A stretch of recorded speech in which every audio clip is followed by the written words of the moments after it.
रहमानिर्रहीम। This is me Muzaffar Hussain, your mathematics teacher. तो आए आज हम एक्सरसाइज 1.3 डिस्कस करेंगे, क्लास 10 मैथमेटिक्स।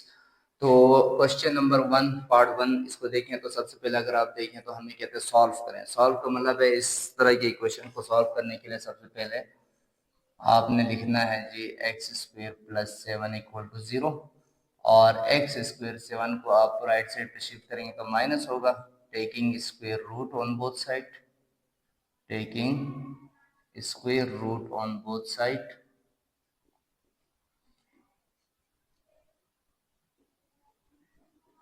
तो हमारे पास आएगा एक्स स्क्वेयर इक्वल टू -7, तो ये कैंसिल आउट। सो जहाँ पे मैंने पहले भी कहा था माइनस आएगा तो आप इस माइनस की जगह पे क्या पुट करेंगे, आयटा पुट करेंगे, आयटा स्क्वेयर। तो ये आयटा स्क्वेयर इंटू 7 हो जाएगा, तो आयटा रूट से बाहर आएगा। आयटा रूट से बाहर अगर आप यहाँ पे दोनों को अलग अलग रूट देना चाहें तो आप दे सकते हैं, और ये रूट से बाहर आएगा तो आपके पास आएगा iota and root 7। So x is equal to आपके पास आ गया, यहाँ पे आप प्लस माइनस साइन लगा सकते हैं, तो हमारे पास आ गया plus minus and root 7 iota. तो ये हमारा क्वेश्चन नंबर 1 यहाँ पे हल हो गया। इसके दो पार्ट और हैं, उस दो पार्ट को आप हल कर सकते हैं। एक आपके पास है एक्स स्क्वेयर, इसी का तीसरा पार्ट मैं कर लेता हूँ। X square plus 100 equal to 0। Again वापस वही चीज़ करना है, 100 को आपने राइट साइड पे शिफ्ट करना है और दोनों तरफ आपने स्क्वेयर रूट लेना है। तो ये आपके पास बन जाएगा x is equal to -1 into 100।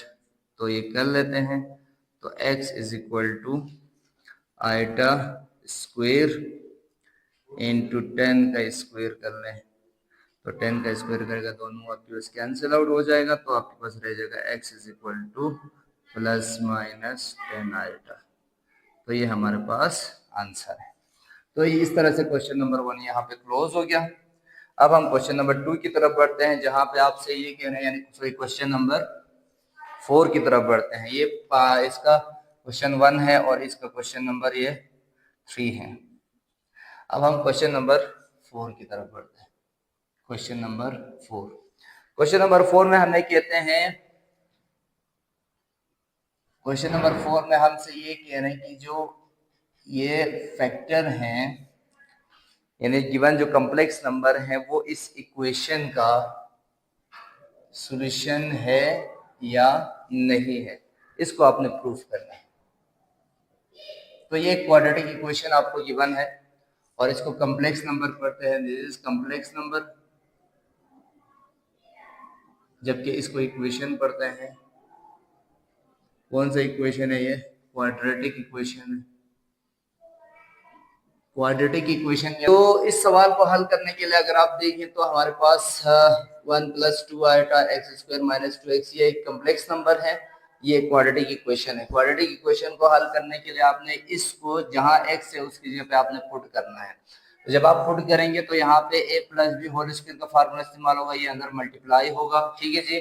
तो ये देखें a स्क्वायर प्लस 2ab करेंगे तो 4b का स्क्वायर करेंगे, ये अंदर मल्टीप्लाई कर लें तो 2 1 जा 2 2 2 जा 4, और यहाँ पे ये दोनों कैंसिल आउट हो गया और 1 रह गया। यहाँ पे आयटा स्क्वायर की जगह -1 पुट करेगा तो ये क्या हो जाएगा, माइनस हो जाएगा। तो -2 -5, तो 4 में 1 निकालेगा तो -3, 5 में 2 निकालेगा तो 3, तो इक्वल टू 0 आ गया। तो लेफ्ट और राइट साइड आपके पास जब बराबर आते हैं तो हम कहेंगे yes it is a solution of the equation. फिर मैंने क्वेश्चन नंबर 6 लिया, क्वेश्चन नंबर 6 लेके इसको हल किया और देखा कि आपके पास क्या है, इसका भी सॉल्यूशन आ रहा है नहीं आ रहा। तो सिमिलर प्रोसीजर आपने करना है, यहाँ पे 1 माइनस आयटा का होल स्क्वायर का फार्मूला इस्तेमाल होगा।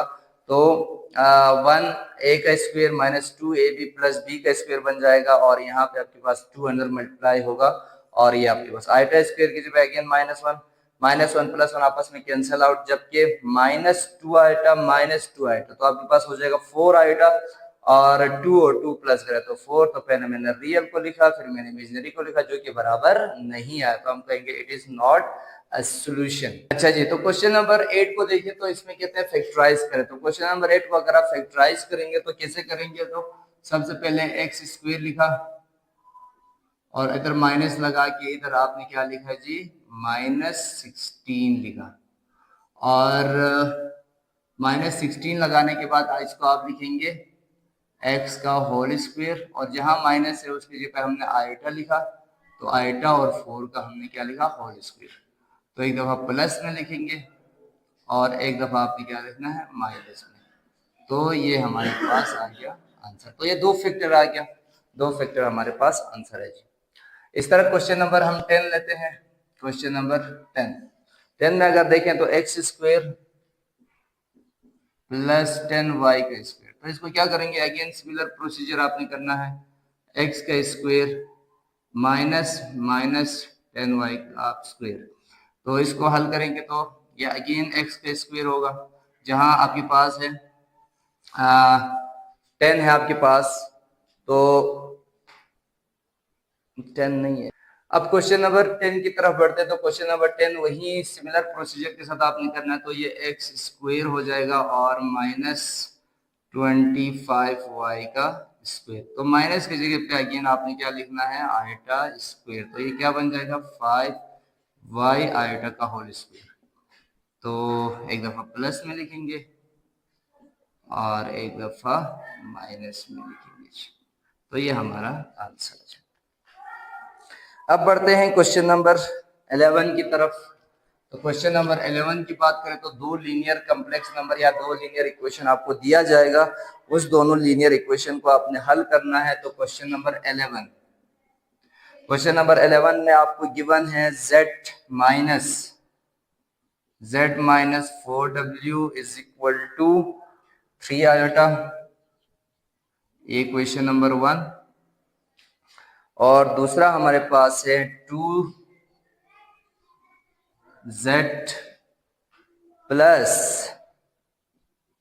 3w is equal to 11 minus 5 iota. तो इसको क्या कहते हैं सवाल में, solve the following system of linear equation. तो लीनियर इक्वेशन को हल करने के वो 3 मेथड है। आमतौर पर हम 3 मेथड इस्तेमाल करते हैं। एक आपके पास है एलिमिनेशन मेथड है, एक आपके पास सब्स्टिट्यूशन मेथड है, एक आपके पास क्रॉस मल्टीप्लिकेशन मेथड है। तो कोई से भी एक मेथड से आप इसको कर सकते हैं, या आप इसको एलिमिनेशन मेथड से करें, या क्रॉस मल्टीप्लिकेशन मेथड से करें, या आपके पास इसमें सब्स्टिट्यूशन मेथड से करें।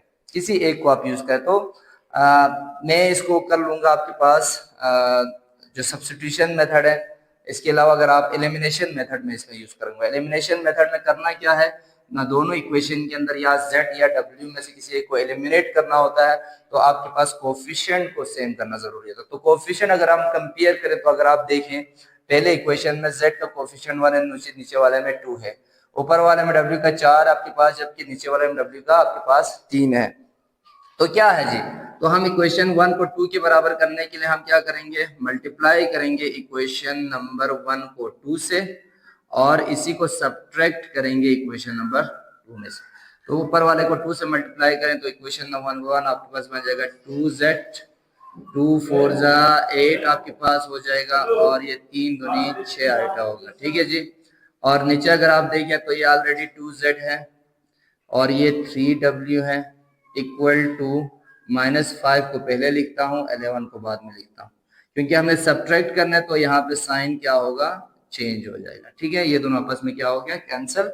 तो 8 और 3 दोनों के साथ माइनस है, तो 11w, और इसके साथ भी प्लस, इसके साथ भी प्लस, तो 11 आएगा, और ये -11।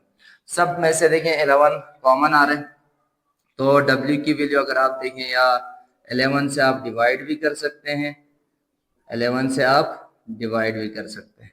तो w को अगर आप डिवाइड करेंगे तो ये 11i अपॉन -11, यहाँ पे 11 अपॉन -11, तो ये कैंसिल आउट होगा।